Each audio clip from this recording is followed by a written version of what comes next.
Excuse me, mister. Do you know anyone who wants a child? She was 7 years old, bruises on her arms, dirt on her face, shoes 2 sizes too big, untied, still wet from the desert road. And she walked straight past every adult in that diner, past the truckers, past the waitress, past the man by the register, and stopped in front of the one person nobody in their right mind would approach. A Hell's Angel, 6'2", 240 pounds of scar tissue, and hard miles.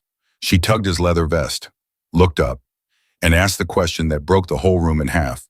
If this story moves you, subscribe to this channel, hit that bell, and drop your city in the comments. I want to see exactly how far this little girl's story travels. Iron Jack didn't scare easy. In 31 years of riding with the Hells Angels Mojave chapter, he had sat across the table from cartel enforcers, agents, and men whose names alone made grown bikers check their rearview mirrors twice. He had buried brothers. He had absorbed blows that would have dropped most men like wet paper. He had stared down the barrel of a .357 Magnum in a parking lot in Needles, California, and never once blinked. So when the front door of Patty's Route 66 diner swung open at 11:03 on a Tuesday night in late October, and a cold desert wind rolled through the place, Jack didn't look up. He was working on his second cup of black coffee and his third cigarette, a half-eaten plate of eggs, pushed to the side. His leather vest, the one with the stitched death head and the road miles of 1,000 hard nights, was draped over his broad shoulders. His gray-streaked beard rested against his chest. He was tired. Not the kind of tired that sleep fixes. The kind that settles into a man's bones and lives there. He didn't look up when the bell above the door jangled. He did look up when the room went quiet. Not just quiet, still. The kind of stillness that happens when something is wrong, and every animal instinct in every human being in the room fires at once. Two truckers at the counter stopped mid-sentence. Patty, the 60-year-old owner, who had seen everything this stretch of Route 66 could throw at a person, stopped wiping down the counter and held her rag frozen in both hands.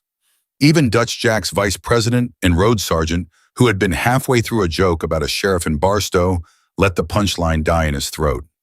Jack turned. Standing just inside the door, letting the wind push the door shut behind her, was a little girl. She was small, too small for her age, whatever that was. Blonde hair that might have been pretty, once matted now into clumps against the side of her face. Her clothes were wrong. A man's flannel shirt rolled up at the sleeves. Jeans so big she'd cinched them with a strip of what looked like electrical tape sneakers that were 2 sizes too large and untied. She had a backpack on one strap hanging loose, the kind of backpack kids take to school, except this one looked like it had been dragged through a ditch. She was covered in road dust. Her face was streaked where tears had cut channels through the dirt, and she was shaking.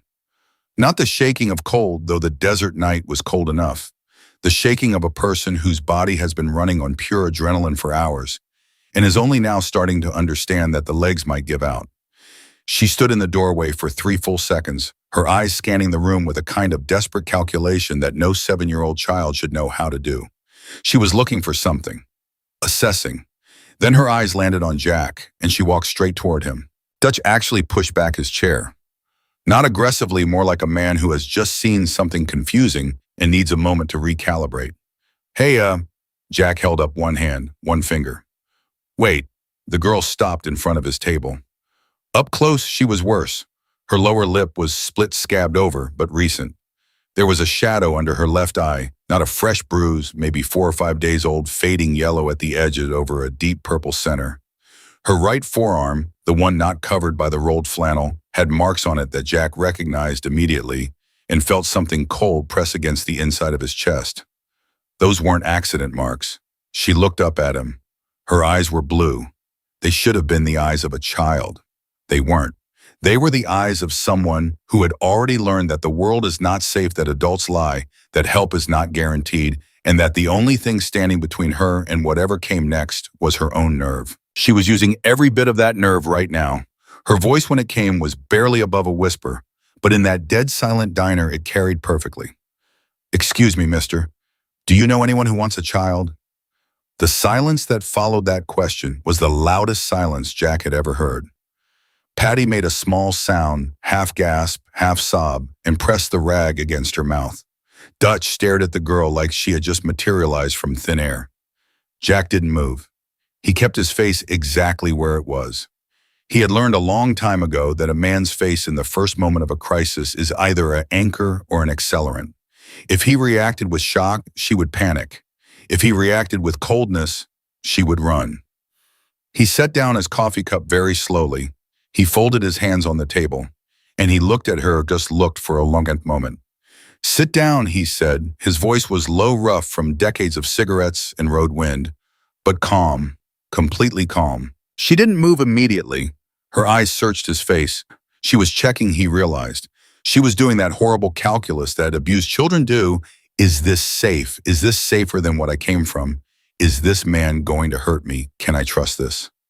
Sit down, he said again, softer this time. You're not in trouble. Sit. Slowly, like a bird that isn't sure the branch will hold, she pulled out the chair across from him and sat down. She kept the backpack on both arms, looped through the straps, hugging it against her chest like a shield. Jack looked at Dutch over the girl's head. Dutch read it in one glance. 20 years of riding together made words unnecessary. He was already standing, already moving toward the door. He flipped the deadbolt, turned the sign from open to closed. Then he looked at Patty and said, "Kitchen open." Patty lowered the rag from her mouth. She was still processing, but she was a woman who had raised 4 kids alone and buried a husband and kept a diner running on a stretch of highway that God seemed to have forgotten. She swallowed. She nodded. What does she want? Dutch looked at the girl. You hungry, sweetheart? Something in the girl's face cracked just for a moment, a tremor across the jaw. She pressed her lips together and looked down at the table, and she nodded. Pancakes, Dutch said to Patty. An orange juice and maybe some hot chocolate if you got it. He paused. Please. Dutch saying please in that tone, Dutch, who once told a highway patrolman in 22 words what he could do with his ticket, was the thing that broke the 2 truckers loose from their paralysis. The older one put a $10 bill on the counter, nodded at Patty, and the 2 of them slipped out the back without a word. They understood the way people on the margins of society understand that whatever was happening at that table was not their business and was also in some way they couldn't name exactly right. Jack waited until the kitchen door swung shut behind Patty. Then he leaned forward, elbows on the table, and kept his voice low and level. What's your name? She looked up. Lily. How old are you, Lily? 7, almost 8. A beat. In December. He nodded slowly. Okay. Lily, my name is Jack. He didn't offer his hand, too formal, too sudden. Where did you come from tonight? Her jaw tightened. The trailer park, on Old Yucca Road. He knew the one, 12, maybe 15 units, half of them abandoned, the other half occupied by people who didn't want to be found. 3 miles down the highway, maybe 4. You walked here. Some, I ran some. 4 miles alone at night in the dark desert. He thought about what that said about what she was running from, and filed it away in the place where he kept the things that made him want to break something. Does anyone know you're here? Her eyes dropped. She shook her head. The person you left, is that person going to come looking for you tonight? She didn't answer right away. When she did, her voice was so small he almost missed it. He might, he was... She stopped, started again. He was drinking, so maybe not until morning. He. Who's he? Jack asked. Tommy. She said the name the way you'd say the name of a disease, with a kind of flat, exhausted familiarity. He's my mom's boyfriend. Where's your mom? The girl's face did something complicated, something old. She went to Phoenix with her friend. She said she'd be back in 3 days. A pause that stretched. That was 11 days ago. The kitchen door swung open and Patty came out with a plate of pancakes, a glass of orange juice, and a mug of hot chocolate. She set them down in front of Lily with the practiced gentleness of a woman who has fed frightened children before. She didn't say anything. She just put a hand briefly on top of Lily's head, the lightest possible touch, and went back to the counter. Lily stared at the food. Her hands were in her lap. She wasn't eating. Jack pushed the syrup toward her. Go ahead. She picked up the fork. He noticed the hand, the way it shook just slightly before she got it under control. He noticed the way she cut the first bite of pancake and then paused and looked at him as if waiting for permission. It's yours, he said. Eat. She ate. Not delicately, she was starving, and her body knew it, and after the first 2 bites, the social performance fell away and she just ate. Jack watched and didn't say anything, and let her eat because the food mattered, and also because he needed a moment to think. Dutch had drifted back to the table and taken a seat to Jack's left angled so he could see the door and the girl at the same time. He was doing what Dutch always did, reading the room, running calculations, being ready. But his face in the spaces between the readiness held something that Jack hadn't seen on Dutch's face in a long time. Worry, real worry, the kind that doesn't come from danger, the kind that comes from something being wrong in a way that a man's fists can't fix. Lily ate half the pancakes, drank all the orange juice, and wrapped both hands around the hot chocolate mug. The shaking in her hands was better now. Some of the terrible tension in her small shoulders had eased fraction by fraction with each minute she sat at the table, and nothing bad happened. Jack waited until she set down the mug. Lily, he kept his voice even. Can you tell me why you came in here tonight? Why you came to me and asked that question? She looked at the table. Then slowly she looked up at him. The blue eyes were steady now. Whatever it had cost her to walk in that door, she had already paid it. I saw you before, she said, about a month ago, you and your friends. You were at the gas station on Route 66, and there was the man who was yelling at a lady and her kid, and you made him stop. She paused. He was big, bigger than you almost, and you just walked up and he stopped. Jack remembered. An altercation at the Chevron, a road-drunk trucker getting loud with a woman who was clearly terrified. Jack had said exactly 4 words to the man. The man had gotten back in his truck and driven away. It had taken 40 seconds. You protected them, Lily said. I saw you do it. I remember that, Jack said carefully. So I thought, she swallowed. I thought maybe you were the kind of person who helps, even if you look scary. She said this last part without any apology in her voice, just as a fact. And I don't have anyone else. Dutch made a sound that he immediately covered with a cough. Jack was quiet for a moment. Lily, he said, when you asked me if I knew anyone who wants a child, he chose the next words carefully. What did you mean by that? She put both hands flat on the table, a gesture that looked almost adult, grounding herself, preparing herself. Then she reached into the collar of the oversized flannel shirt and pulled out a folded piece of paper. She smoothed it on the table and pushed it toward him. Jack looked at it. It was a photograph printed from a phone on regular paper, already creased and handled. It showed a man in his 40s, overweight, wearing a t-shirt, standing in what looked like a trailer interior.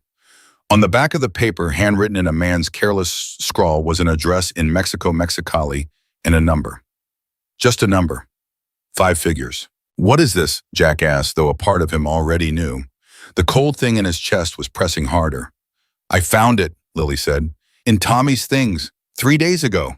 She pointed at the number. That's what he's going to need to get. For me. The diner was absolutely silent. Dutch stopped breathing. Jack kept his eyes on the paper. He kept his face neutral by the sheer force of 30 years of discipline. Inside, something ignited, slow white and very, very hot. Tommy showed you this. Jack's voice was completely controlled. He doesn't know I found it. She pulled the paper back, folded it, tucked it away. But he told me, last week when he was drunk, he told me he owed money to someone and that I was going to help him pay it back and that I should get used to the idea because nobody was coming for me. She said it without inflection, the way children repeat things they've been told enough times to memorize, and the flatness of it was worse than tears would have been. He told you he was going to sell you, Jack said, not a question. He said I was going to Mexico to live with a family. She looked at him directly. But I'm not stupid. No, Jack said quietly. You're not. I took the paper, and I took some money from his drawer, $62, and I took the bag of stuff he keeps under the bed because I thought if I had it, he might not come after me right away. He'd have to find some more first. A pause. I don't know what it is, the stuff in the bag, but it's in my backpack.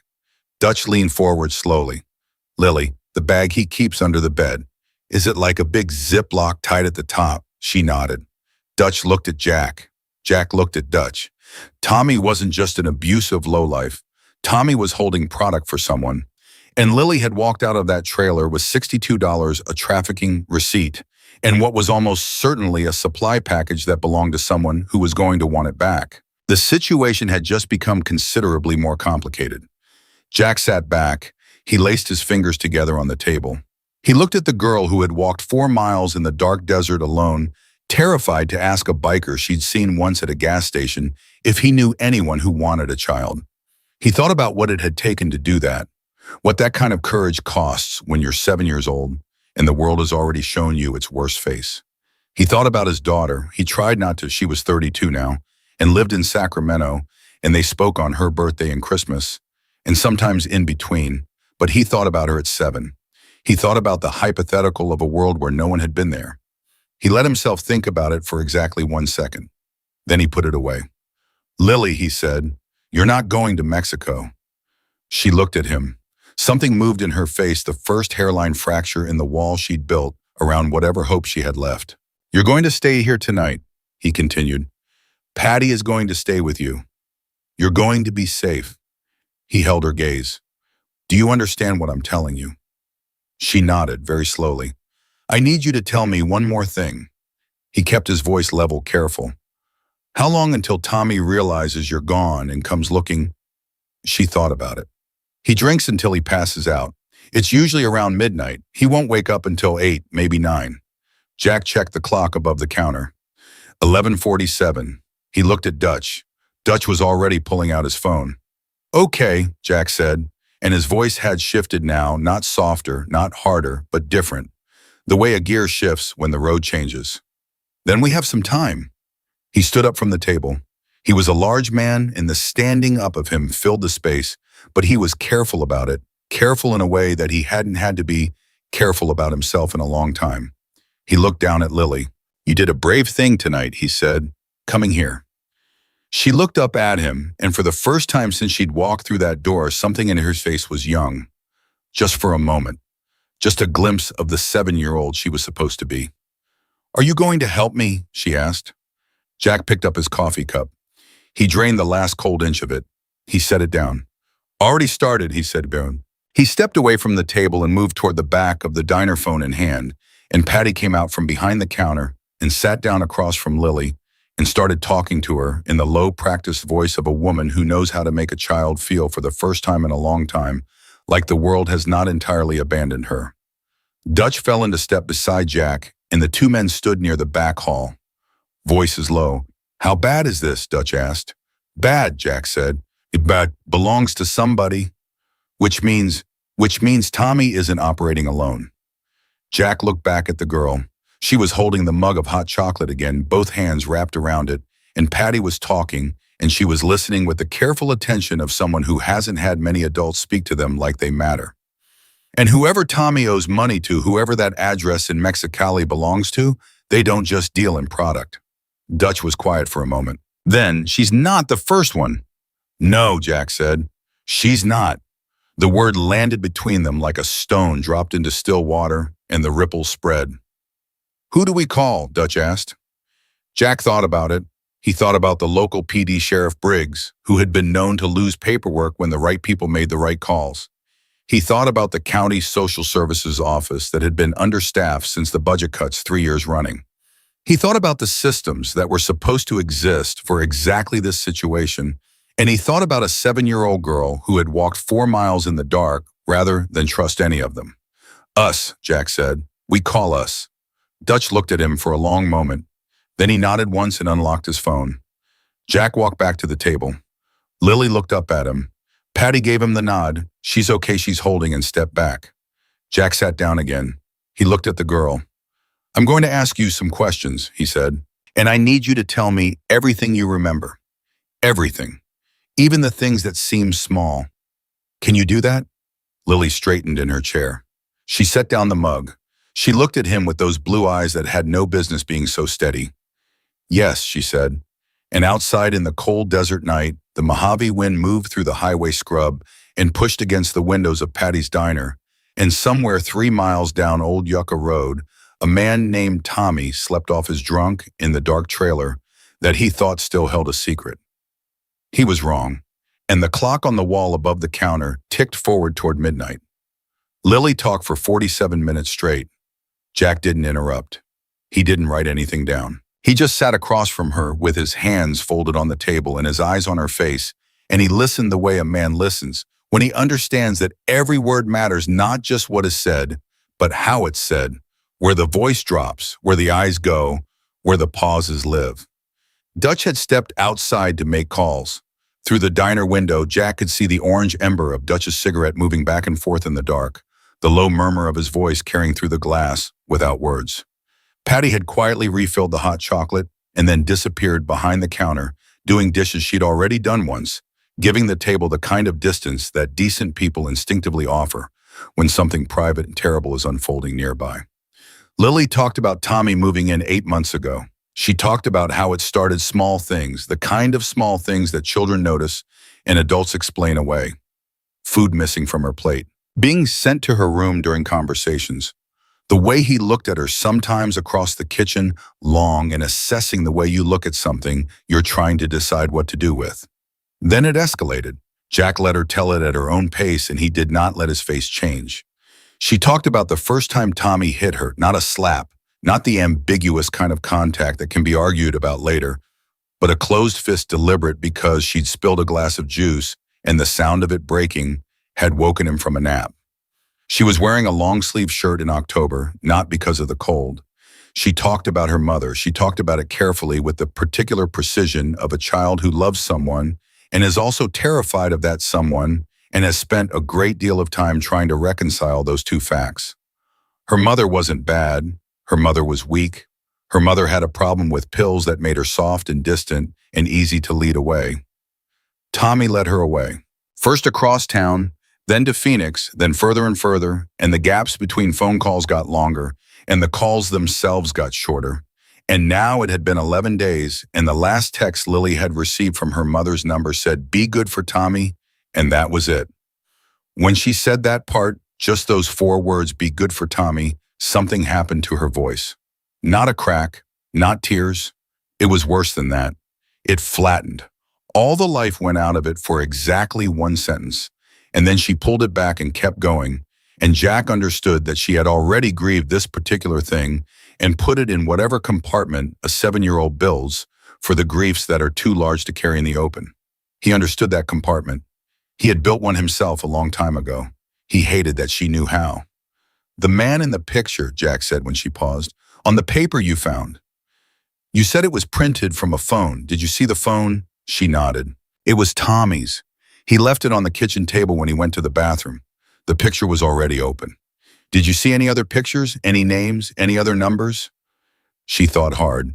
She pressed her lips together, eyes moving slightly, the way people do when they're replaying a visual memory. There was a name at the top of the screen, like a contact name, where the text come from. She paused. It said RS. Jack kept his face perfectly neutral. Just the letters RS. Just the letters. He nodded slowly, filed it, said nothing more about it. "You said Tommy told you he owed money to someone," Jack said. "Did he say a name? Did you ever hear him on the phone and hear a name?" Lily hesitated. Her fingers tightened around the mug. "Once, maybe 2 weeks ago. He was on the phone in the back room and he didn't know I was in the hall. He was scared. I could tell because his voice went different. He said," she concentrated, "he said, 'I told you I'm working on it, Mr. Sterling. I swear to God I'll have it sorted by the end of the month.'" The name landed on the table between them like a dropped knife. Sterling. Jack heard it, and he did not move, and he did not blink. And the thing that moved through his chest was cold and precise, and he recognized it from the worst moments of his life, the recognition of a danger that is larger than the room you're standing in. He knew that name. Everyone in the Mojave Valley knew that name, though not everyone knew it the same way. To most people, Richard Sterling was a developer, a philanthropist, a man whose name was on the side of a medical clinic and 2 youth sports fields in a scholarship fund at the high school. He was handsome and silver-haired, and he attended the right events and donated to the right campaigns, and he had the right kind of handshake firm, direct the handshake of a man who has nothing to hide. Jack knew the other Richard Sterling. The one Dutch had first mentioned 4 years ago, piecing together information from brothers in Riverside and San Bernardino, and as far out as Tucson. The one whose name appeared always at a distance, always insulated by 3 or 4 layers of men. Like Tommy, desperate men and addicted men Men who owed too much to too many. The one that two different people Jack trusted had said in 2 different years, in 2 different cities, was running something that went beyond product. He had never been able to prove it. Nobody had. Sterling was too careful, too clean, too well connected to the people who were supposed to be looking. But Lily had just connected Tommy to Sterling with her own 2 ears at age 7. The cigarette ember outside the window stopped moving. Dutch came back inside. He looked at Jack, and Jack looked at Dutch, and in that half second of eye contact, 20 years of friendship passed a message that needed no translation. This just got bigger than Tommy. Lily, Jack said, and his voice was gentle but different, now focused in a way it hadn't been before. The bag you took from under the bed, the one in your backpack. I need you to put it on the table. She reached back, unzipped the main pocket, and pulled out a large Ziploc bag sealed heavy. She set it on the table and pushed it toward him, and looked at him with those eyes that kept reminding him she was smarter than any adult in her life had bothered to notice. Dutch leaned over and looked at the bag without touching it. He made a sound, low, controlled the sound of a man recalibrating the severity of a situation. He straightened up and walked 3 steps away and turned his back and stood there for a moment with his hand on the back of his neck. Okay, Dutch said mostly to himself. Jack looked at the bow. He looked at Lily. You did the right thing taking this, he said. You understand me. You did exactly the right thing. I thought if he didn't have it, he'd have to find more before he could. She stopped. Before he could do anything about the other thing. You bought yourself time, Jack said. That was smart. She said nothing. She wrapped her arms around herself and looked at the table. Can I ask you something? Her voice was quieter now. The adrenaline was running out. Jack could see it happening in real time, the way her shoulders were drooping by small degrees, the way her blinks were getting slower. She had been running for hours and the body was presenting the bill. Ask, Jack said. Why are you helping me? She looked up at him. There was no challenge in it. It was a genuine question, the kind that comes from a child who has learned that adult kindness always has a condition attached. You don't know me. I just walked in here. Jack was quiet for a moment, not because he didn't have an answer, because the answer was real, and real answers take a second to organize. When I was about your age, he said, something bad happened to someone I cared about, and nobody helped. Not because nobody could, but because nobody chose to. He paused. I've been choosing ever since. Lily looked at him steadily. Then she nodded the nod of someone who accepts an answer at face value because they've developed a good ear for lies, and this wasn't one. Try to sleep, Jack said. Patty's got a couch in the back. You'll be in the same building as us the whole time. You're not leaving. We're not leaving. She slid off the chair. Patty materialized from behind the counter. The woman had the instincts of a field medic and led Lily toward the back, with a hand resting lightly between her shoulder blades. At the doorway to the back hall, Lily stopped and looked back at Jack. His name is Tommy Briggs, she said, in case you need that. Then she was gone through the door. Dutch came back to the table the moment she disappeared. He sat down hard and put his elbows on his knees and his face in his hands for exactly 2 seconds, the Dutch equivalent of a full emotional breakdown, and then he came back up, eyes clear, jaw set. Talk to me, Jack said. Called Reyes in Barstow, called Shepard in Victorville. Dutch kept his voice low and even. I've got 8 guys who can be here in under 90 minutes. That's not the move yet, Jack said. Dutch looked at him. You want to tell me what the move is, then, because right now a 7-year-old girl's sleeping on a diner couch with a trafficking receipt in her shirt pocket and a bag of dope in her backpack that belongs to the most protected man in the valley. Sterling didn't get protected by being stupid, Jack said. If we go at Tommy tonight, straight loud, 8 bikes rolling up to a trailer park at 2 a.m, Tommy disapples. Somebody makes a call. Sterling knows. And whatever else is in that transit chain, whatever other kids, whatever other arrangements, it all goes quiet for 6 months and then starts up somewhere else. Dutch stared at him. Then he sat back. So what do you want? I want to know what Sterling is running. Not Tommy. Tommy is an errand boy with a habit. I want to know the whole structure. Jack's voice was flat and precise. Because Lily said Tommy told her she was going to a family in Mexico. That's a buyer. That's retail. Sterling isn't retail. Sterling is wholesale. The word wholesale dropped into the quiet diner, and both men sat with it for a moment, and neither of them looked at each other because some things are too ugly to share eye contact over. You think there are more kids, Dutch said. I think there's an operation, Jack said. And I think it's been running a long time because the man behind it has the names and the numbers of everyone in this county who could stop him. Dutch picked up his coffee, realized it was cold, put it down. So how do we do this without tipping Sterling? We start with Tommy, Jack said, but quiet. We need Tommy to talk and we need him to think he has a reason to, which means he can't see us coming and he can't know what we already know. He's going to wake up in, Dutch checked his watch, 6-7 hours. When he sees the girl is gone and the bag is gone, he's going to panic. Good, Jack said. Panicked people make calls.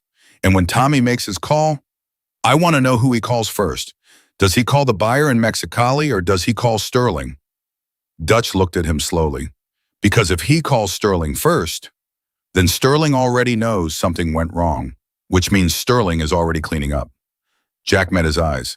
And we won't have until morning. We'll have until whenever Sterling decides his exposure is too high and starts cutting loose ends. Tommy's a loose end. Tommy's the first loose end, Jack said. Lily's the second. The word hit Dutch like something physical.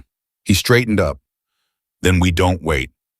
We don't wait, Jack agreed. But we don't stampede either. I need 2 men on Tommy's trailer right now, watching, not moving, not being seen. I need to know when he wakes up and who he calls. And I need somebody I trust running a quiet search on Richard Sterling's properties in the county. He paused. Not the public ones, the ones that aren't on the website. Dutch already had the phone out. Reyes can do the surveillance. For the property search, you want me to call the accountant.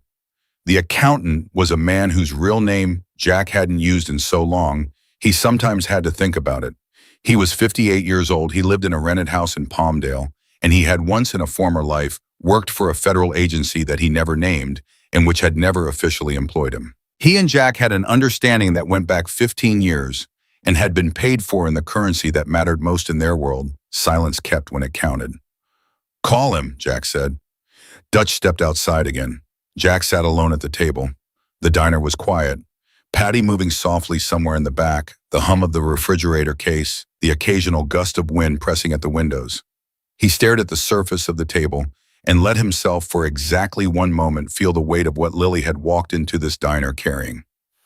A child who had been told her worth was a number on a piece of paper, who had been failed by every adult in her life, who had decided on her own at 7 years old that her only option was to walk through the dark toward the scariest-looking man she could find, because at least the scary man had one time stopped something bad from happening. He thought about Sterling at some fundraiser, shaking hands, smiling his name on a scholarship fund. He thought about the gap between the name on the building and the number on the paper in Lily's shirt pocket. That gap was where people like Lily disappeared. His jaw tightened. Dutch came back in and sat down, and they spoke for 20 minutes in low, precise voices building the shape of it. By the time they were done, the calls were made.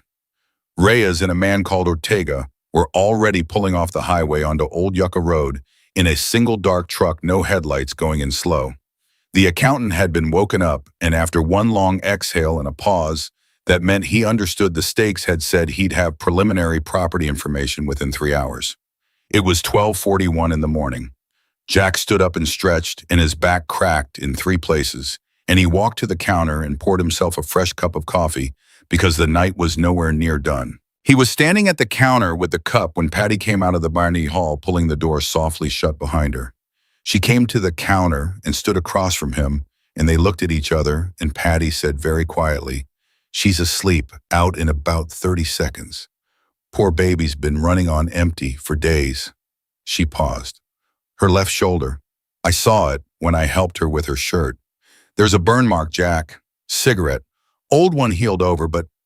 She stopped, pressed her lips together, looked at the counter. Jack said nothing. He wrapped both hands around the coffee mug. "She asked me something before she went to sleep," Patty said. "What?" Patty looked up at him. Her eyes were bright. "She asked me if I thought you'd keep your word about not leaving." A beat. I told her yes. "You were right," Jack said. Patty nodded and went back to her dishes. Jack drank his coffee and looked at the door. Through the glass, the highway was empty, just the double yellow line disappearing into the dark. In both directions, the Mojave sitting silent and enormous all around it. His phone buzzed. Reyes, he picked up. Talk to me. Reyes's voice was low and tight. We're on the trailer. Lights still off, nobody moving. But Jack, a pause. There's another trailer, 2 units down. Lights on, curtains, and there's a padlock on the outside of the door. Jack set down the coffee cup very carefully. A padlock on the outside, he repeated. Yeah, Rachel said, like something's being kept in. Everything Jack had been building in his mind, the careful measured plan, the quiet surveillance, the controlled timeline, shifted on its axis in that single sentence. Because a padlock on the outside of a door at 1 a.m. in a trailer park connected to a man who was preparing to sell a 7-year-old child did not mean that Tommy Briggs had started his operation last week. It meant it was already in progress. How many units between Tommy's trailer and that one? Jack said. 2. They're on the same side of the row. Is there a vehicle outside it? Older pickup. Hasn't moved by the dust on it, maybe 2-3 days. Jack turned his back to the diner, put his hand against the wall, and breathed once through his nose. The calculation was immediate and brutal for more information and risk whatever was behind that locked door, or move now with what he had and risk tipping Sterling. Except there was no calculation. There never had been. Not really. Don't touch the door, Jack said. Don't touch anything. I'm coming. Tell Ortega to watch Tommy's trailer and don't move regardless of what he hears. You understand me? Copy. Jack hung up and turned around. Dutch was already standing up. He'd only heard one side of the conversation, but he'd heard enough. He reached for his jacket. Jack looked at him. 2 guys, quiet. We don't know what we're walking into and we can't walk in loud. Agreed. Call Shepard. Tell him to get his people moving toward Old Yucca Road, but hold 2 miles back. Engine off. Wait for my call. Dutch was already dialing as they moved toward the door. Jack paused at the counter and looked at Patty, who had come out of the kitchen again and was standing with her arms crossed and her face set. Lock everything, Jack said. Don't open for anyone except my call. I know the drill, Patty said quietly. Then bring them home, Jack. He didn't ask what she meant by them. He already knew. He pushed through the door into the cold desert night, and the wind hit him like a held breath, finally released, and somewhere down Old Yucca Road, a padlock was keeping a secret that the darkness had been hiding for too long. The truck was dark and fast, and Dutch drove it the way he drove everything, like the road belonged to him, and the night was just a courtesy. Jack rode passenger with his phone face down on his thigh and his eyes straight ahead. Neither man spoke for the first 2 minutes. There was nothing to say that the silence wasn't already saying. Old Yucca Road came up on the left, and Dutch took it without slowing much, rolling the truck onto the dirt and immediately cutting the headlights, letting his eyes adjust, reading the dark key, the way men who have spent their lives operating in uncomfortable places learn to read it. The trailer park sat about 300 yards in a cluster of units along a gravel strip, most of them dark, the desert pressing in on all sides like it was waiting for permission to take the land back. Reyes materialized from the shadow beside a dead mesquite tree, low and quiet, and fell into step beside the truck as Dutch rolled it to a stop. Jack was already out before the engine cut. Same as I told you, Reyes said, his voice barely above a breath. He was a compact man, former Army 12 years with the Mojave chapter, and he had the particular stillness of someone who had spent a great deal of his life waiting in the dark for things to happen. Lights still on in the far unit, no movement since I called. Tommy, Jack said. Dead quiet, no lights. Jack looked at Dutch. Dutch looked back. Ortega's on Tommy's side, Reyes said. He won't move unless you call it.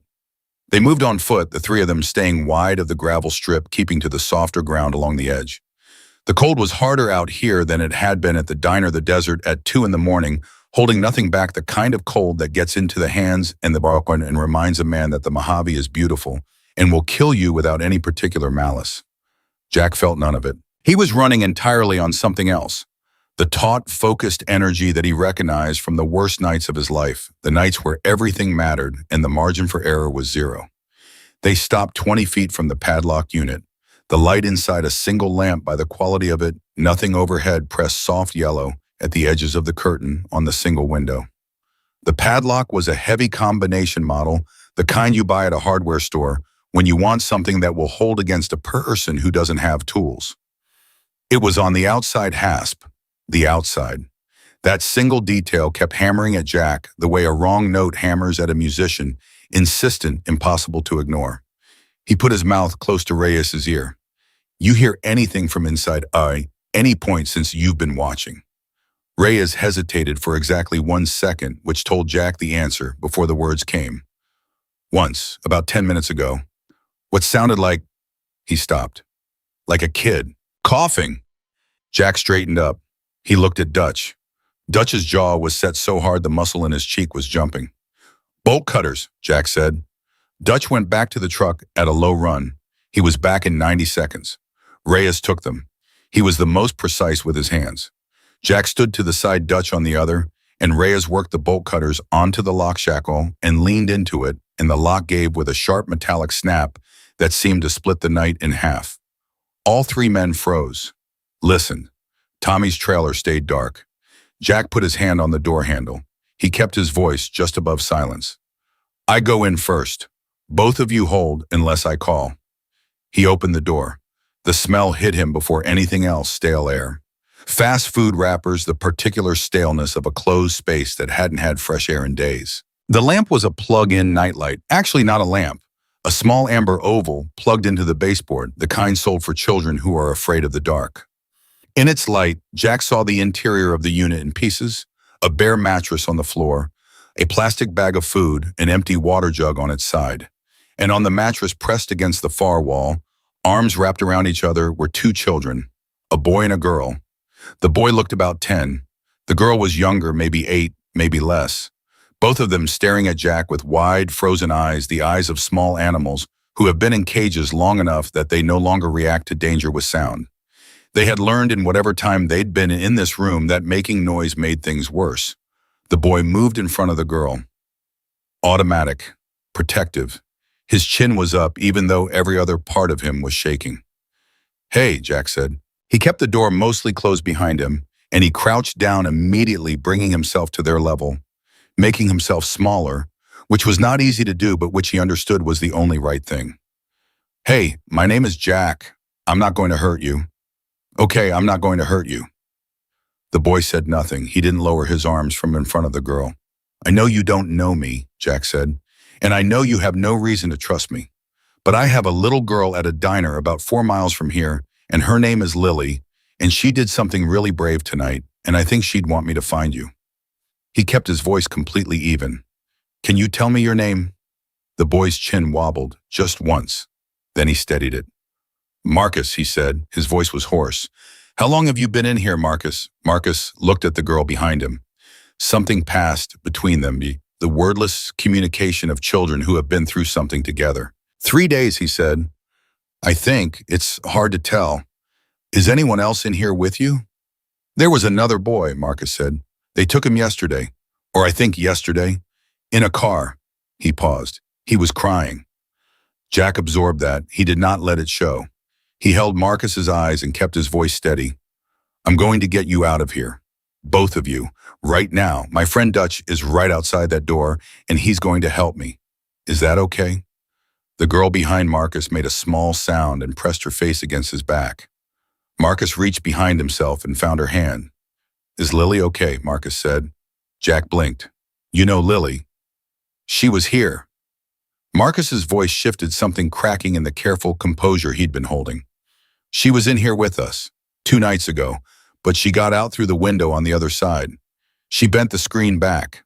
We couldn't fit. He swallowed hard. We told her to go. She didn't want to. She kept saying she'd send someone back. The full weight of it landed on Jack all at once. Lily hadn't just run. She hadn't just escaped for herself. She had escaped on purpose with a plan, knowing she was the smallest one and the only one who could fit through the window, with the explicit intention of sending help back. The money she'd taken from Tommy's drawer, the bag of product to slow him down. Walking 4 miles in the dark to find the scariest-looking man she could remember who had once done something good. She hadn't been asking Jack to save herself. She had been asking him to save them. He stood up. He opened the door behind him. Dutch, come in. Slow. Dutch came through the door and stopped when he saw the two children, and he did what he always did. When something hit him hard, he went very still, and then he crouched and said, "Hey guys," in the voice that Dutch almost never used, the voice that Jack had only heard a handful of times, that was quieter and younger and completely without armor. They got Marcus, and the girl whose name Jack learned as Dutch helped her up was Amber, out of the unit and moving within 3 minutes. Marcus held Amber's hand the entire time. He didn't let go once. Jack walked behind them and pulled out his phone and called Ortega. "Wake up Tommy," he said when Ortega picked up. "I don't care how you do it. Get him to the door. I'm coming to you." He could hear Ortega's pause, the processing of the instruction, the weight of it. "Copy," Ortega said. Jack looked at Reyes. "Get them to the truck. Get them warm. Call Shepard. I need his people here. Now, not in 2 miles. Now." He paused. "And call the diner. Tell Patty to wake Lily up. Tell her we found them." Reyes's face did something complicated. He nodded and didn't say anything, and turned and walked toward the truck with Marcus and Amber, and Jack turned toward Tommy's trailer and let the cold anger that he'd been holding on a very short leash take exactly as much slack as it needed. The light was on in Tommy's trailer by the time Jack reached the door. Through the thin wall, he could hear Ortega's voice, and another voice higher, confused, the voice of a man jerked out of a drunk sleep who doesn't have his bearings yet. Jack didn't knock. He turned the handle and walked in. Tommy Briggs was 43 years old and he looked 60. He was sitting on the edge of a pull-out couch in a stained t-shirt, squinting against the overhead light, unshaven, the chemical pallor of someone who has been running hard on bad fuel for too long. Ortega stood against the far wall with his arms crossed, his face neutral, his eyes on Jack the second he came in. Tommy looked at Jack. He looked at Ortega. He looked back at Jack. "Who the hell are you?" Tommy said. His voice had the thick, cottony quality of someone who wasn't fully metabolized yet, but underneath it, Jack could already hear it. The fear beginning to ignite, because Tommy was stupid about a lot of things, but he had the particular animal intelligence of a man who has spent his life surrounded by dangerous people and has learned to recognize the specific quality of danger that means this is not a conversation. "My name doesn't matter," Jack said. He pulled the one chair in the room away from the wall and turned it around and sat on it backwards, arms folded over the back, completely relaxed, which was the most threatening thing he could do, and he knew it. "What matters is that I know your name, Thomas Briggs, and I know your arrangement, and I know who you owe money to." Tommy's face went through 3 expressions in about 2 throw-ins: bravado, then calculation, then the first edge of real fear. "I don't know what you're talking about." "The children in the padlock trailer 2 units down," Jack said. "I know about those." All the color left Tommy's face. "The girl you were going to sell to settle your debt with Richard Sterling," Jack said. "I know about that too." Tommy's mouth opened, closed. He looked at Ortega like Ortega might be an exit, which was nearly funny. "Lily," Tommy said, and the way he said her name, not with guilt, not with shame, but with the dawning anger of a man who has just realized a piece of property has gone missing, lit something in Jack's chest that he had to work to keep contained. "Here's where we are, Tommy," Jack said. 2 children are out of that trailer right now and on their way somewhere safe. Lily is already safe. The bag you keep under the bed is gone. And I have a piece of paper with a Mexicali address and a dollar figure on it that with the right phone call will make your life very complicated." He leaned forward slightly. "What I don't have yet is Sterling." Tommy's eyes went wide. The name spoken that plainly in this context visibly terrified him in a way that none of the rest of it had. "Keep his name out of your mouth," Tommy whispered. You don't understand what you're... How many children, Tommy?" Tommy looked at the floor. "How many children has Sterling moved through this location?" Jack's voice was still even, still controlled. "Lily, Marcus, Amber. The boy they took yesterday in a car. Who else? How many times?" "I want a lawyer," Tommy said, which was almost darkly funny under the circumstances. "You're not under arrest," Jack said. "I'm not a cop, which means what happens in the next 10 minutes depends entirely on how cooperative you decide to be, and I would encourage you very sincerely to think about that." Tommy's chin was working, his hands were clasped between his knees, and his knuckles were white. He was calculating the way cornered men calculate, weighing the danger in the room against the danger outside it. trying to find an angle, a door, anything.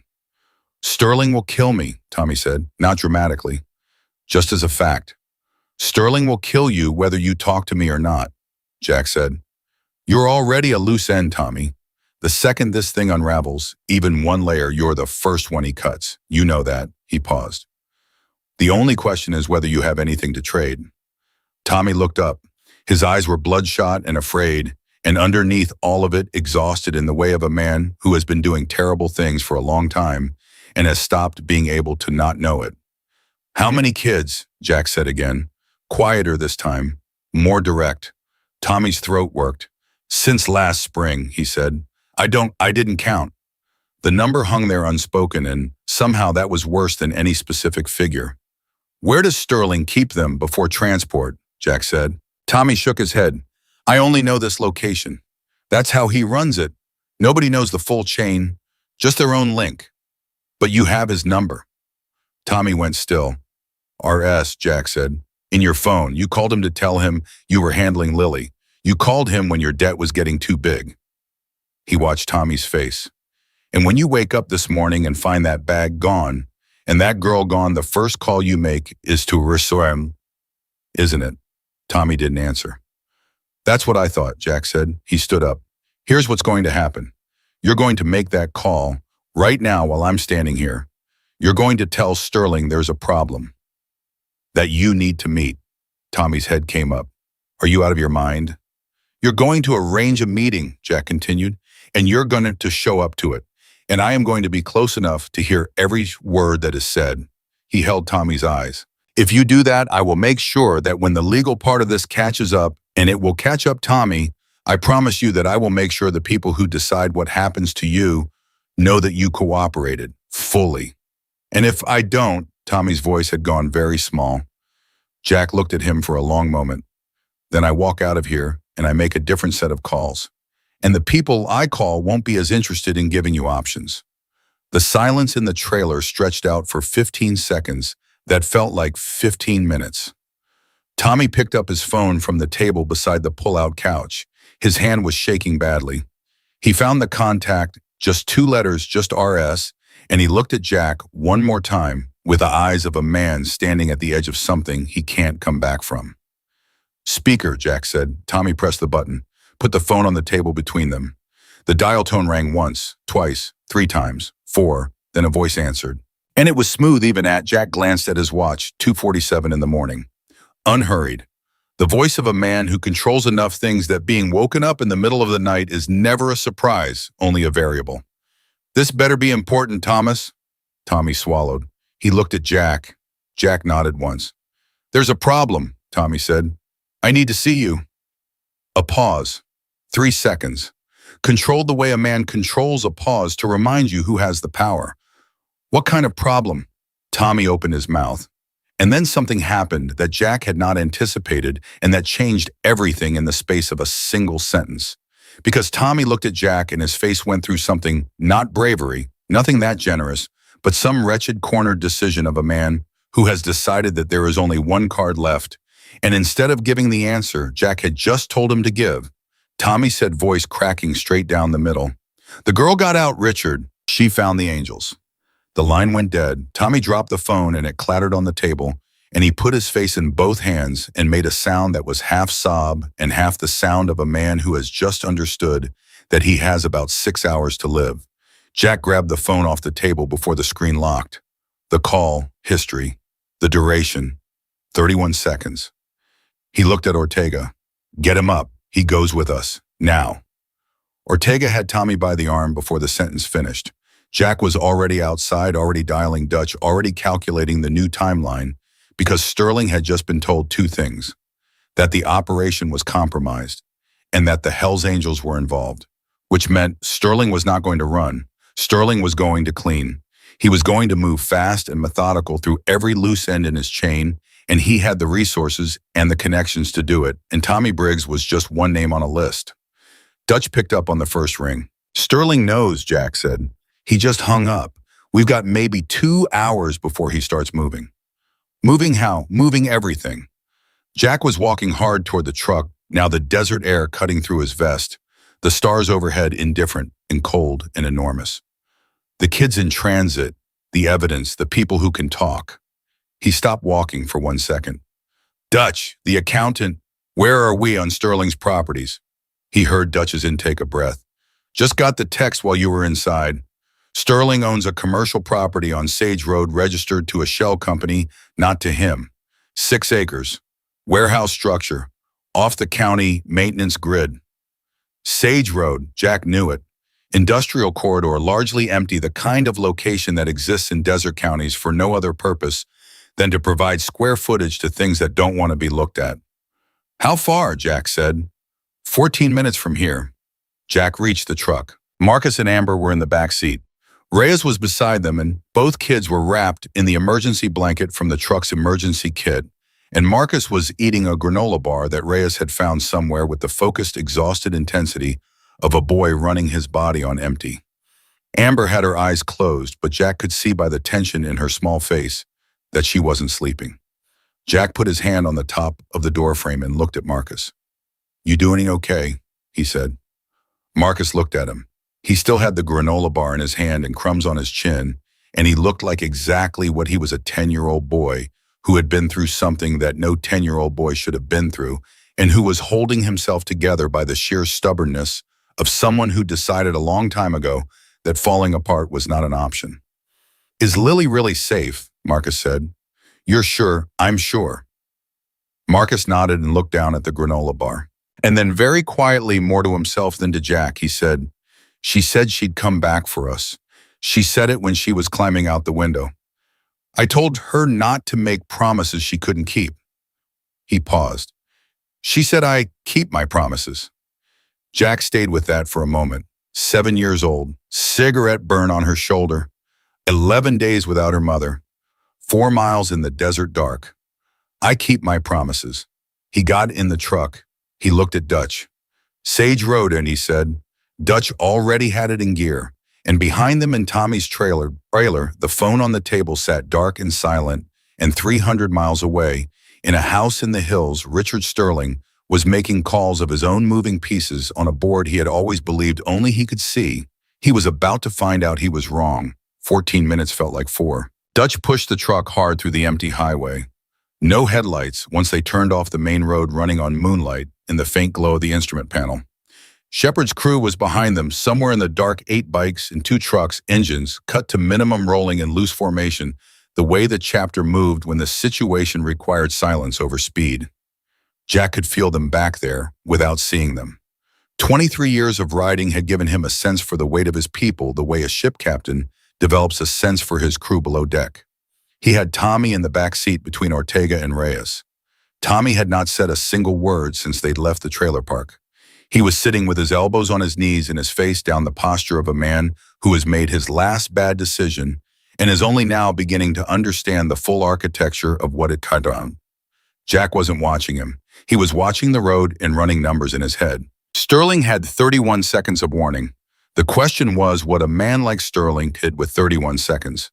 Jack knew the type, had known the type his whole life, in different configurations, wearing different faces. Men who built their safety in layers, who never touched anything directly, who had enough distance between themselves and the ugliest parts of their operation that they could look you in the eye at a county commissioner's meeting and feel nothing. Those men, when the layers started to peel, didn't panic. They executed. They had contingencies, because contingencies were the whole architecture of how they stayed untouchable. Sterling's first call wouldn't be to run, it would be to clean. How many you think he's got at that property? Dutch said. Enough, Jack said. He's not going to leave children in a location he's just been told is compromised without moving them, which means there are people there right now receiving instructions. Oh, so we're not walking into an empty building. No, Dutch absorbed this without changing his expression. He adjusted his grip on the wheel. Shepard's got 4 with carry permits. Legal. Rest of them are resourceful. I know what we've got, Jack said. I don't want to firefight Dutch. I want the kids out first. Everything else is secondary. Agreed, Dutch paused.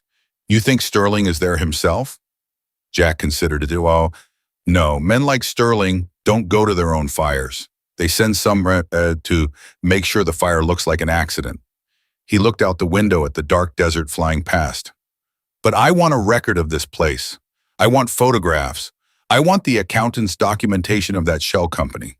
I want everything in a package that can go to someone we trust before Sterling can call anyone he owns. Who do we trust? Dutch said. It wasn't cynical. It was a real question, and in this county, at this hour, it was a hard one.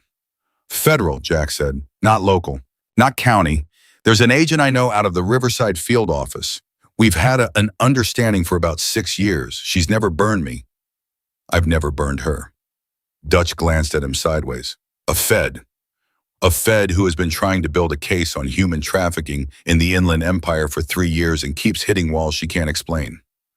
Jack pulled out his phone. I think I know why her walls are so thick. He found the contact. Diane Marsh, Riverside, FBI. He held the phone and looked at it for a moment because making this call changed things permanently, changed the nature of what the night was changed, what role the chapter was playing. He had made decisions tonight without a full playbook, and every one of them had been right, and he trusted that streak. But he also understood that calling Diane Marsh was the last decision that could be undone. He pressed call. She picked up on the second ring, which meant she was either awake or she slept light. Either was consistent with what he knew of her. Jack, her voice was alert and careful. It's 3 a.m. I know what time it is, he said. I need you to listen to me very carefully for the next 2 minutes and ask your questions after. He paused. Can you do that? A beat. Go. He talked fast. He gave her the shape of it, not everything, but enough. Lily, the trailer, Marcus and Amber, Tommy's admission, the recording of the call to Sterling, the accountant's documentation on the Sage Road property registered to a shell company. He gave her Sterling's name and he heard the quality of her silence change when he said it, not surprise exactly, but the sound of a piece fitting into a space that has been waiting for it. How many children at the Sage Road location, she said when he finished. I don't know. That's where we're headed. Jack, you cannot go in there as... I know what I am, he said, but those kids don't have until morning for you to get a warrant. Sterling just got a heads up 30 minutes ago. Another silence. Longer this time. He could hear her thinking, not hesitating, thinking which was different, and it was one of the reasons he'd called her specifically. I can have people there in 40 minutes, she said. We'll be there in 3, he said, and we're going in, but I need you there to make it stick. I need the chain of custody, and I need the documentation, and I need this to go somewhere that Sterling can't reach. He held the phone tighter. You've been trying to build this case for 3 years, Diane. Someone's been protecting him. I need you to not call anyone in the county system before you call your own people. Do you understand me? A pause that was barely a pause at all. Don't destroy anything, she said. Don't touch anything you don't have to touch. And Jack, get those kids out safe. The rest of it I can work with. The call ended. Jack put the phone down. Dutch was looking at him. 40 minutes, Dutch said. 37 now? That's tight. Yes, Jack said. The truck slowed. Dutch said there, and Jack saw it, the property sitting back from the road. A chain-link fence with a sliding gate. A warehouse structure beyond it. 2 vehicles parked on the near side of the building. Interior lights pressing through the high, narrow windows. Someone was awake and moving inside. Someone was working. Dutch pulled the truck off the road and cut the engine. 30 seconds later, Shepard's vehicles ghosted up behind them, engines dying, doors opening quiet. The chapter moved with the practiced efficiency of men who have spent a long time doing difficult things together, and Jack felt the weight of them assembling behind him and felt something that he almost never allowed himself to feel in the middle of an operation, grateful. He got out. Shepard was already at his side, a tall, raw-boned man from Victorville, 15 years riding iron calm in every situation Jack had ever seen him in. Behind Shepard were 11 men fanning out into loose positions, everyone taking their read from the terrain and each other without being told. 2 vehicles at the building, Jack said quietly. Sterling's people are already moving. We don't know how many adults inside, and we don't know how many children. Priority is the children. Nobody does anything that risks a child. Am I clear? Murmurs of assent. No bravado, just the tight, focused readiness of men who have agreed on what matters. Shepard, take 4 and secure the gate. Don't cut it yet. If they hear bolt cutters, they start moving faster. Wait for my signal from the fence line. Jack looked at Dutch. You're with me. Ortega, stay with Tommy. He goes nowhere. Tommy, standing beside the truck with Reyes's hand on his arm, looked up when he heard his name. His face was gray. They'll have people in there, he said. His voice was barely working. Sterling's transport team, usually 2-3 guys, they're not. He stopped. They don't leave witnesses. Jack looked at him directly. How do you know that? Tommy's jaw worked. Because last spring there was a driver. He got picked up for a DUI and he had to give a statement. He wasn't supposed to know the full route, but he'd put it together. He looked at the ground. They said it was a car accident. On the news. Jack held Tommy's eyes for a moment. Tommy met them for about 2 seconds and then looked away, and that was all the confirmation needed. Then we move before they move, Jack said. He and Dutch went to the fence. The ground was flat, and the night was bright enough by starlight that Jack could read the building in pieces, single-story metal construction, 2 loading bay doors on the side, facing them both closed. A personnel door near the far end, which was where the light was strongest, which was where the movement was. He pulled out his phone and typed a single word to Diane Marsh's number now. Then he put it away and looked at Dutch, and Dutch nodded once, and they moved. The gate gave without bolt cutters. It had been left unlatched, which meant whoever was inside had been in a hurry when they arrived, which meant Sterling's call had rattled them, which meant they were rushing, which meant they were making mistakes. Jack noted this and filed it and pushed through the gate at a low run. They reached the personnel door, and Jack put his hand on the handle and listened. Voices inside, 2 male adults, both speaking fast and low, the tone of men under pressure executing a task they want to be done with. And beneath that, underneath the adult voices, something else. Not a sound exactly. The suggestion of small presences. The held breath quality of children who have learned that staying invisible is the safest way to exist. Jack opened the door and went in.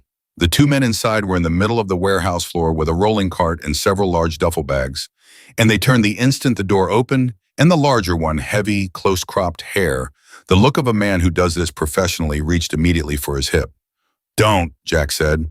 His voice was absolutely flat, and the single word carried everything it needed to carry about what would happen if the instruction was disregarded. The man's hand stopped. Dutch was inside, and to the right, Shepard had come through the loading bay door on the left with 2 men, and the professional calculus of the 2 Sterling employees resolved itself in about 3 seconds. They were outnumbered. They were surrounded, and the men they were looking at had the particular quality of people with nothing to lose and specific intentions. The large man took his hand off his hip and raised both hands. On the ground, Shepard said. Both of you, now. They went down. Jack was already moving past them toward the back of the warehouse.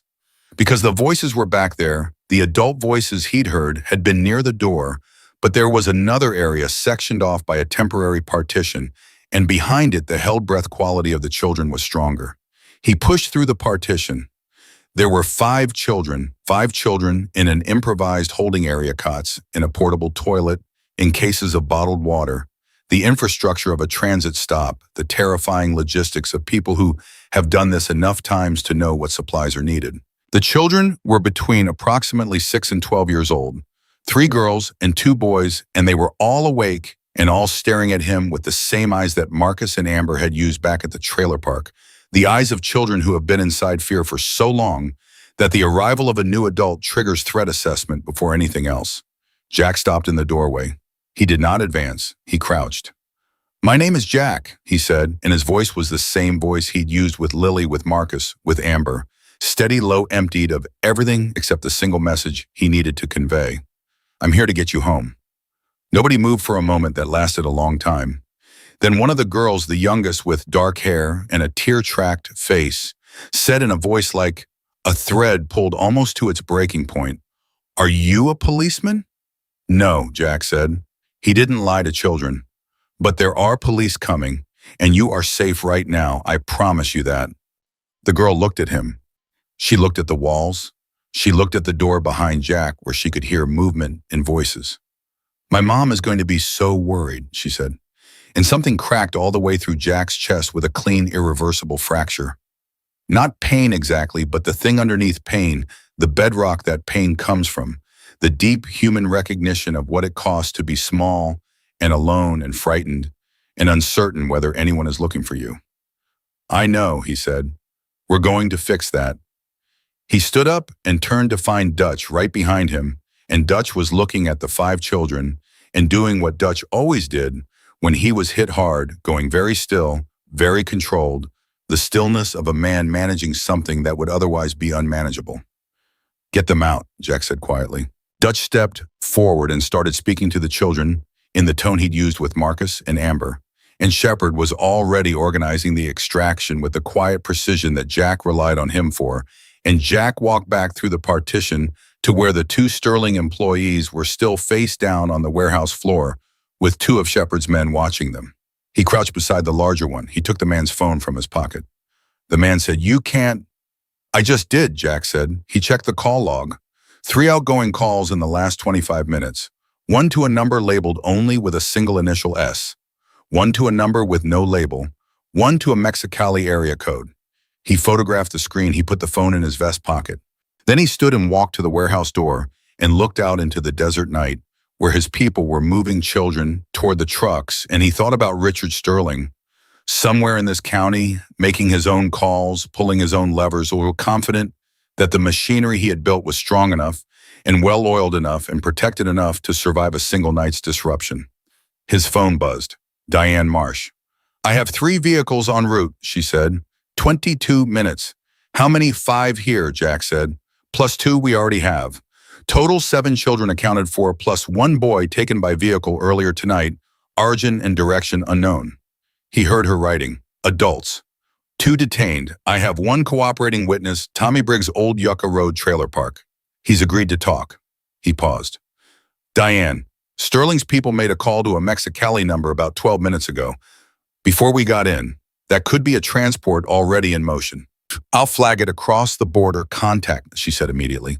"Do not let Briggs go anywhere. Do not let those 2 detainees make any calls." "Already handled."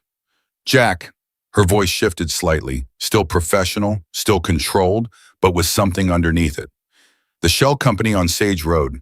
The accountant sent a document package to my field office email 20 minutes ago. I opened it while I was driving." A pause. "There are 15 shell entities, not 1. 15. And 3 of them have connections to county infrastructure, a road contracts firm, a property management company, and a nonprofit that administers foster care placements in 2 counties. The last one landed like a physical blow, a nonprofit that administers foster care placements." Jack stood in the doorway and looked at the sky and breathed once through his nose, slow and controlled. Because that was the thing he hadn't let himself think about yet. Not just where the children in this warehouse came from, but how a man like Sterling, running an operation this size, managed to source the inventory quietly enough that it had been going on for years without triggering enough alarm to reach the right desks. A foster care placement nonprofit. He thought about Lily, about her mother drifting further away on a chemical tide, about Tommy moving in 8 months ago, about the specific vulnerability of children whose protective adults have been eroded away. "She found you for a reason," Dutch said quietly from behind him. Jack hadn't heard him come up. He turned. Dutch was looking at the children being loaded into the trucks, Shepard organizing them with practiced gentleness, and his face in the starlight was the face of a man who has been carrying something heavy for a long time and has just set it down. "Lily," Dutch said, "she didn't just find the nearest adult. She found someone outside the system, someone who couldn't be called off." He paused. "Because she understood at 7 years old that the system wasn't going to save them. She understood that the people who were supposed to help were either broken or bought." Jack looked at his hands. His knuckles were scraped from the bolt cutters, from the fence, from the night. He hadn't noticed. "She was right," he said. Dutch nodded. "What do we do when Marsh gets here?" "We give her everything," Jack said. "All of it. Tommy, the 2 men, the phones, the accountant's documents, the paper Lily took from Tommy's drawer. We hand her a case that's already built, and we let the federal process do what the federal process is supposed to do." He looked at Dutch. "And we make absolutely sure that when it goes up the chain, it goes up the federal chain. Nothing county, nothing local, nothing that has a chance of hitting a wall." "And Sterling, Jack looked out at the highway at the dark, empty road that led back toward the valley, back toward the towns and the buildings with good names on them. Sterling is going to get a call from his people in about 10 minutes telling him it all went wrong, Jack said. And he's going to run. Men like that always run.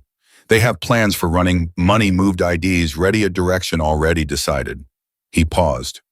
But he's going to try to run through a county where in about 20 minutes every road is going to have a federal presence on it.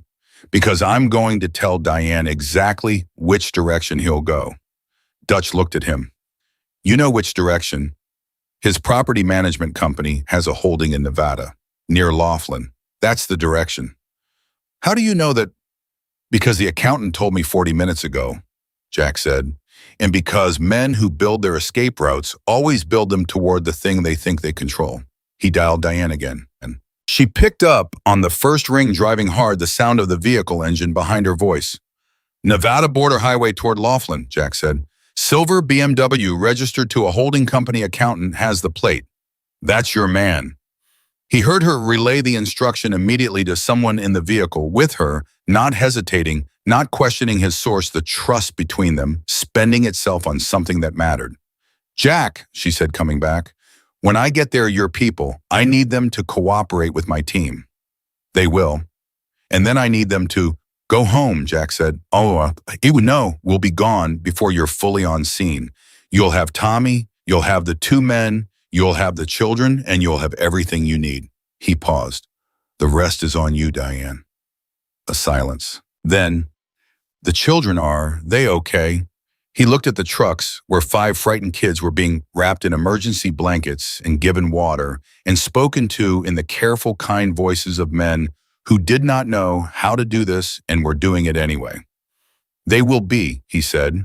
He ended the call and stood in the doorway for one moment more, and in the quiet between actions, the thing every man in his world learned to use, the pause between the hard thing and the next hard thing, he thought about Lily asleep on Patty's couch 4 miles away with her arms around her backpack.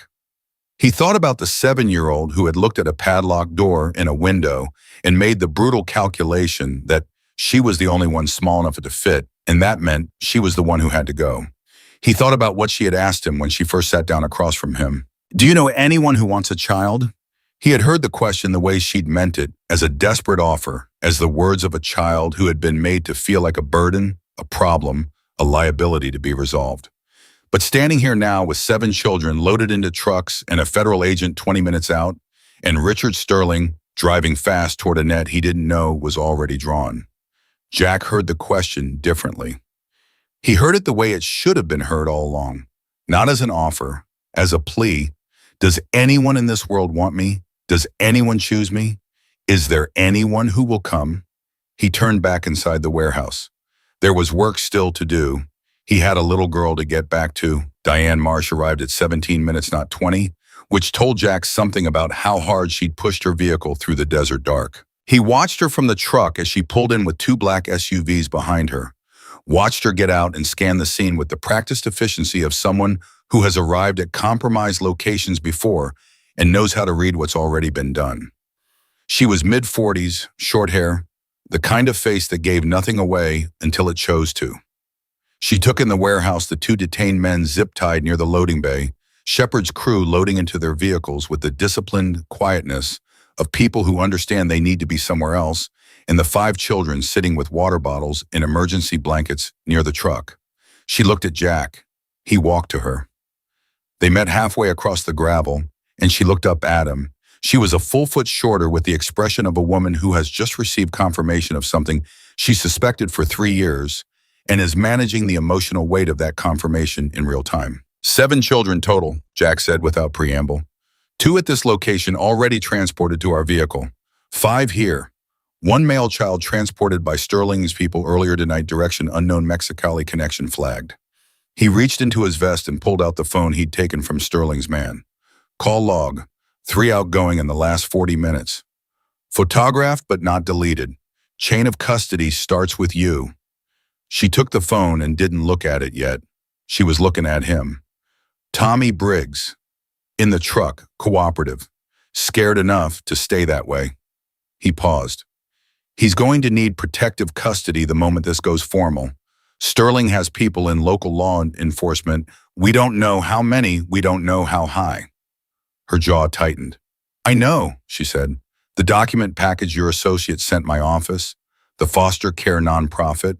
I've already called my supervisor. This is going federal task force by morning. Nobody in the county system gets read in until we know who's clean. Good. She looked at him for a moment, the look of a woman calibrating something, measuring the distance between gratitude and professionalism and deciding where to land. You went in before I had a warrant. I had probable cause and children in imminent danger, Jack said. You know what you can use and what you can't. I trust you to build it correctly. She almost smiled. Almost. You always did trust me to clean up after you. I trust you to do your job, he said. There's a difference, Barham. She looked at the children near the truck. Something moved in her face fast and controlled a professional, managing a very human reaction. The little girl, she said, the one who started this. Where is she? Safe, Jack said. She's not here tonight. She doesn't need to be here tonight. Diane nodded. She understood that too. Sterling, Jack said. She pulled out her own phone, checked it, and the quality of her expression shifted tighter, sharper. Nevada Highway Patrol made a stop 20 minutes ago on US 95 north of Needles. Silver BMW. Driver matching Sterling's description.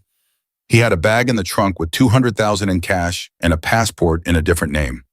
The desert air was cold and still, and Jack stood in it and absorbed this and let the pieces settle into the shape of a completed thing.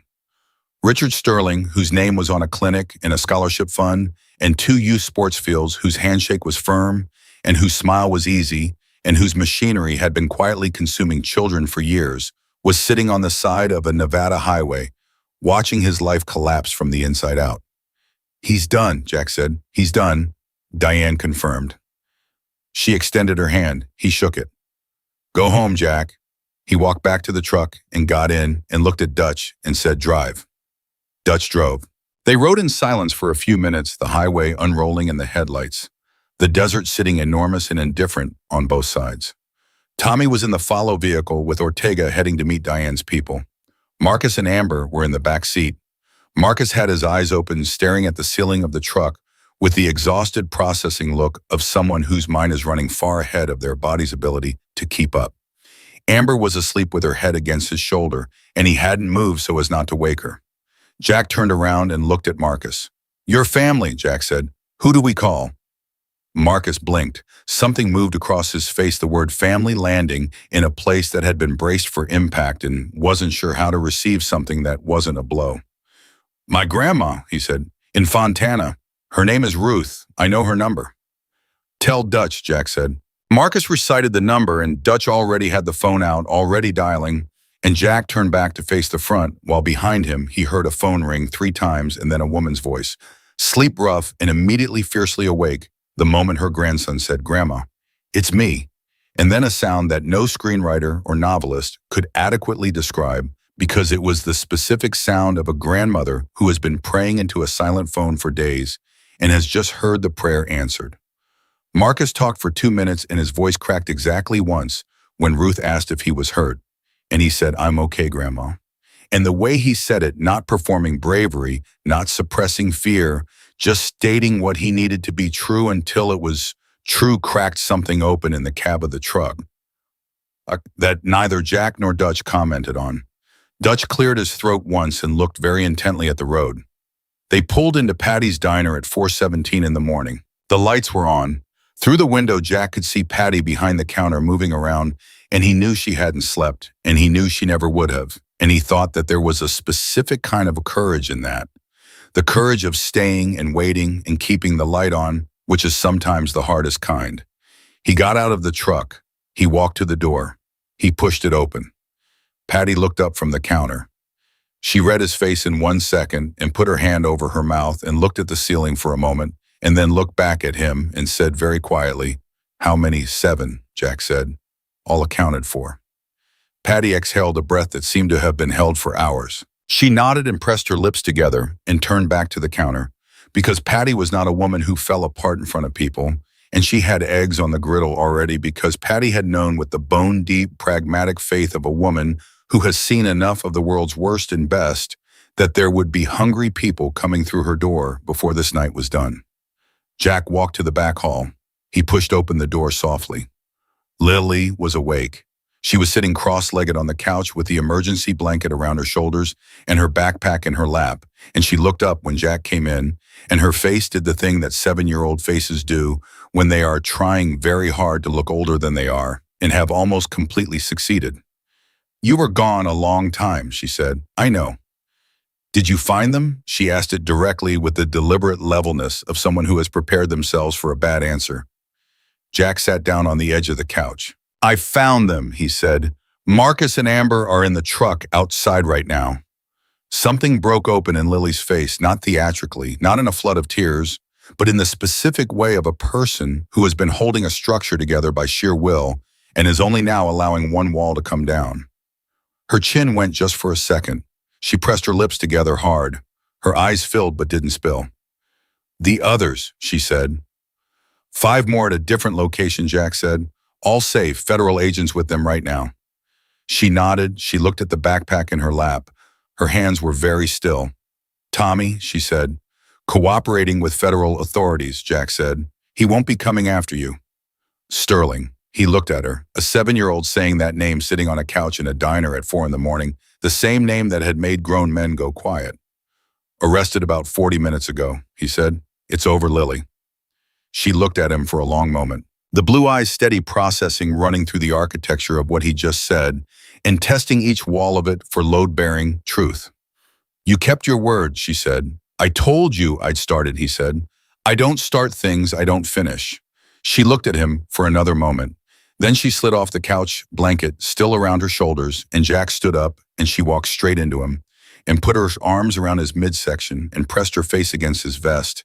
And Jack put one hand very carefully on the back of her head, the way you hold something that has been through a great deal and deserves enormous gentleness, and stood there in the back room of a Route 66 diner while the desert outside began its slow turn from dark to dark blue.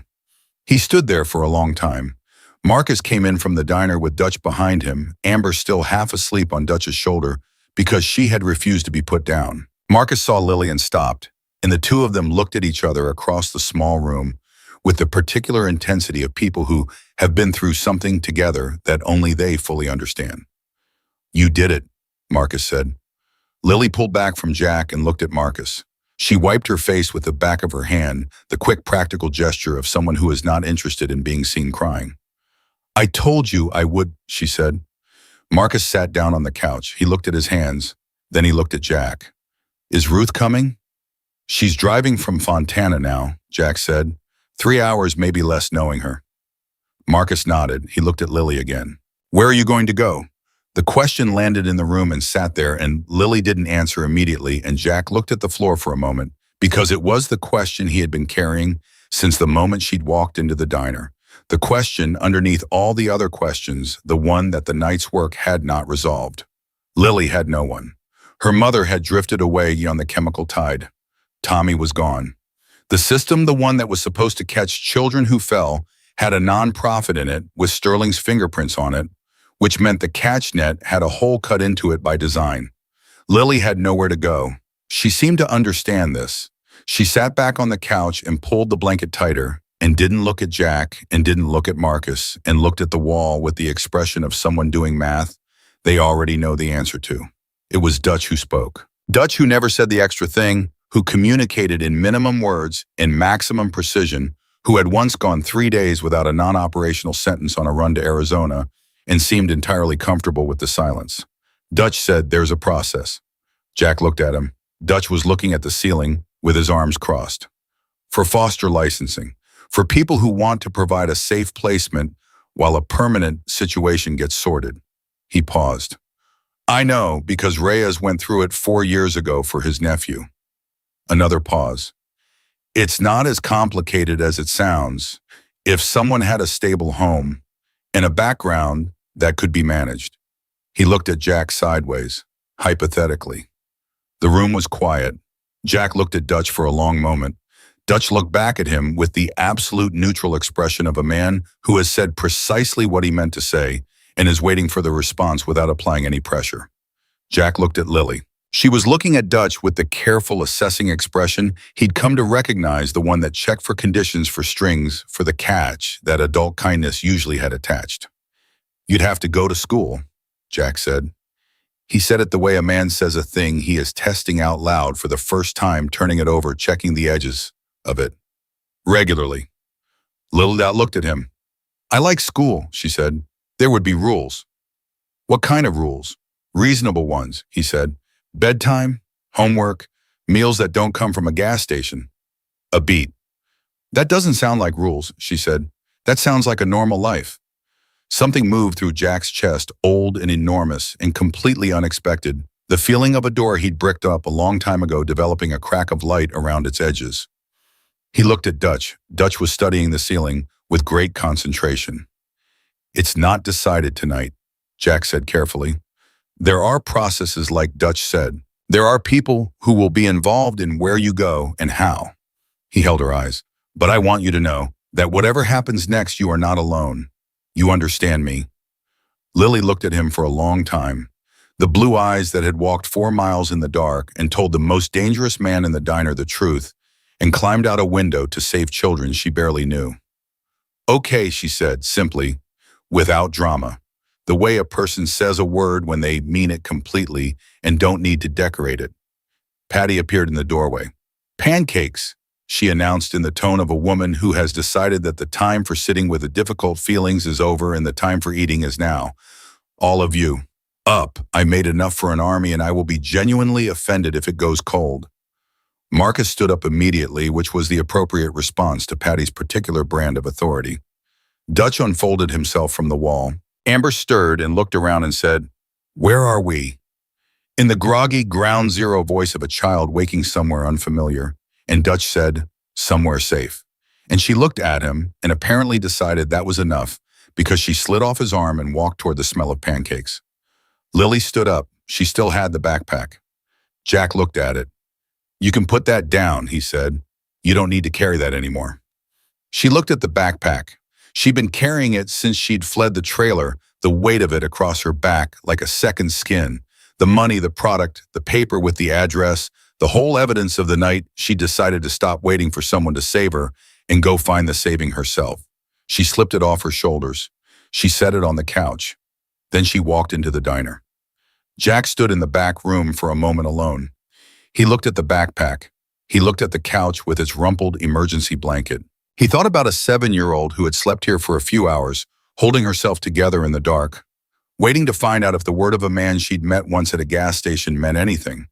He thought about what it cost to trust when trust had been broken down to the studs. He thought about what it meant that she'd tried anyway. His phone buzzed. "Diane Marsh.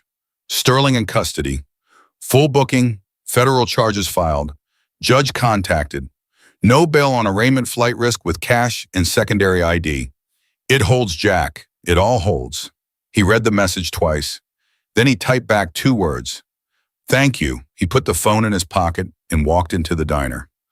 Lily was at the table, not the table he'd been sitting at when she first walked in, but the booth by the window, the one that caught the first edge of the desert dawn coming up pale and cold over the highway. She was sitting across from Marcus, and Marcus was talking with his mouth slightly full of pancakes, and Lily was listening with the quiet attention she gave to everything, and for just a moment, just a split second, she looked exactly like what she was, a child at a table eating breakfast. Dutch sat down beside Jack and poured himself a coffee and said nothing. Patty refilled Jack's cup without being asked and put her hand on his shoulder for exactly 2 seconds and took it away and went back to the kitchen. Outside, the highway was beginning to show the first thinning of the dark, that particular pre-dawn quality of light that isn't quite light yet, just the promise of it, the desert holding its breath, before the sun decides to show up and make everything visible again. Jack drank his coffee and watched the 2 kids eat pancakes and thought about the night behind him, the padlock, the warehouse, the 7 children. Tommy's shaking hands, Sterling's voice on the phone smooth, even controlled, the voice of a man who had built a perfect machine for doing a monstrous thing. He thought about Diane Marsh on the side of a Nevada highway with handcuffs and a passport in a different name. He thought about Lily walking through that door. 11:03 on a Tuesday night, dirt on her face and someone else's shoes on her feet, and more courage per pound than anyone Jack had ever met in 31 years of riding with men who called themselves fearless. She had looked at the most dangerous man in the room and decided he was her best option. She had looked at a locked door and a small window and done the brutal arithmetic of her own body and chosen to go. She had walked into the dark with $62 in a stolen bag and the names of the children she was leaving behind and the intention of coming back for them. She had come back for them. Jack set down his coffee cup. He looked across the booth at Lily. She was looking back at him already. She was always looking, always reading the room, always calculating. But her face in this early morning light with pancakes in front of her and Marcus beside her and the long, terrible night finally releasing its hold on the hours was different. Not relaxed exactly, not unguarded, but something in the vicinity of both. The face of someone who has been running a very long time and has for the first time stopped to see if the ground will hold. It held. "More pancakes," Patty called from the kitchen. Lily looked at Jack. "Can I?" He looked at her, this small, impossible, entirely real person who had walked through his door and changed the course of the night, and if he was being honest with himself, the course of something larger than the night, something that had to do with the portion of his heart. He decided a long time ago to leave closed because closed was easier, and easier had seemed for a long time like the same thing as safe. It was not the same thing. "Yeah," Jack said, "you can." And outside, the Mojave dawn finally broke over the highway, and the light came across the desert floor, long and golden and indifferent to everything that had happened in the dark. And inside Patty's diner, a little girl who had once asked if anyone in the world wanted her was eating her second stack of pancakes at a table where for the first time in longer than she could remember, nobody was coming to take anything away. Some stories end in courtrooms. Some end in handcuffs on a Nevada highway. Some end in the quiet, bureaucratic language of federal charges, filed and bail denied, and a machine dismantled piece by piece in the clean fluorescent light of justice finally arriving. But this one, the real one, the one that mattered, ended here, in a booth by the window, with pancakes going cold and a little girl laughing at something Marcus said, and Dutch pretending very hard not to smile. It ended with a child who had been told she had no value discovering in the most brutal possible way that she had enough courage for all of them. It ended with an outlaw who thought his heart was bulletproof, finding out at 3 a.m. on a desert highway that a 7-year-old girl had walked straight through every wall he'd ever built. And it ended the only way a story like this deserves to end, not with the villain destroyed though he was, and not with justice served though it was, but with a small hand wrapped around a fork and a plate full of pancakes in the particular quality of safety that a child feels when she finally knows that someone chose her. Iron Jack had spent 31 years being the most feared man in every room he walked into. He had never been more certain of anything in his life than this. The bravest person he had ever met was 7 years old, and she had walked through his door, and he was not going to let her walk back into the dark alone. Not today. Not ever again.